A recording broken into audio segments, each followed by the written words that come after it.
12th old book சிறப்பு தமிழில் இருக்க பழமொழிகள் தான் பார்க்க போகிறோம்.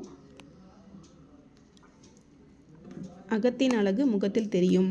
அளவுக்கு விஞ்சினால் அமிர்தமும் நஞ்சு. ஆனைக்கும் அடிசறுக்கும் அன்றோ. ஆனைக்கு ஒரு காலம் பூனைக்கு ஒரு காலம். இஞ்சி லாபம் மஞ்சளில். இளங்கன்று பயமறியாது. உப்பிட்டவரை உள்ளளவும் நினை. உயர உயர பறந்தாலும் ஊர்க்குருவி பருந்தாகுமா. ஊர் 2 பட்டால் கூத்தாடிக்கு கொண்டாட்டம். எருது நோய் காக்கைக்கு தெரியாது. எய்தவன் இருக்க அம்பை நோவானேன். ஏட்டுச் சுரைக்காய் கறிக்கு உதவுமா. ஒரு பானை சோற்றுக்கு ஒரு சோறு பதம். காற்றுள்ள போதே தூற்றிக்கொள். கெடுவான் கேடு நினைப்பான். சுடர்விளக்காயினும் தூண்டுகோல் வேண்டும். சுவரை வைத்தே சித்திரம் எழுத வேண்டும். தான் பிடித்த முயலுக்கு 3 கால். திக்கற்றவனுக்கு தெய்வமே துணை. தொட்டிற் பழக்கம் சுடுகாடு மட்டும். நத்தை வயிற்றிலும் முத்து பிறக்கும். நிழலின் அருமை வெயிலில் தெரியும். பழக பழக பாலும் புளிக்கும். புலிக்கு பிறந்தது பூனையாகுமா. புலி பசித்தாலும் புல்லை தின்னாது. பெண்ணென்றால் பேயும் இறங்கும். பொறுத்தார் பூமி ஆழ்வார் பொங்கினார் கடல் ஆழ்வார். மின்னுவதெல்லாம் பொன்னல்ல.